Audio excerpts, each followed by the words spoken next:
আজ সারাদিন অনেক কিছু খেলাম।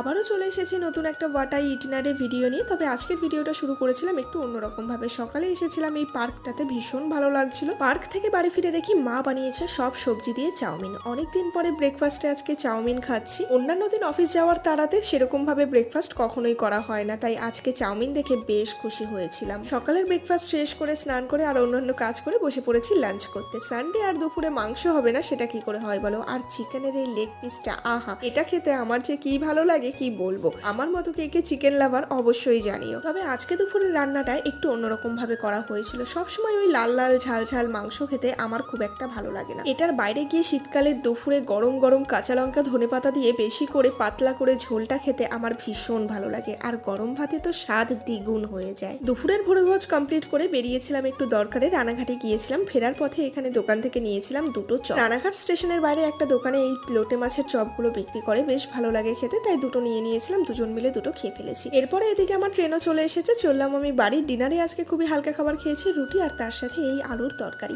সাদা আলুর এই তরকারিটা আমার লুচি দিয়ে খেতে ভীষণই ভালো লাগে। তবে দুপুরে যেহেতু মাংস তারপরে চপ অনেক রিচ খাবার হয়ে গিয়েছিল, তাই আর লুচি না, রুটি দিয়ে কিন্তু খেয়েছিলাম। আর হ্যাঁ, তোমাদের ভালোবাসায় আমার চ্যানেলে কিন্তু 1000 সাবস্ক্রাইবার কমপ্লিট হয়ে গেছে। অনেক অনেক ধন্যবাদ এত ভালোবাসা দেওয়ার জন্য। চলো দেখা হবে পরের ভিডিওতে। বা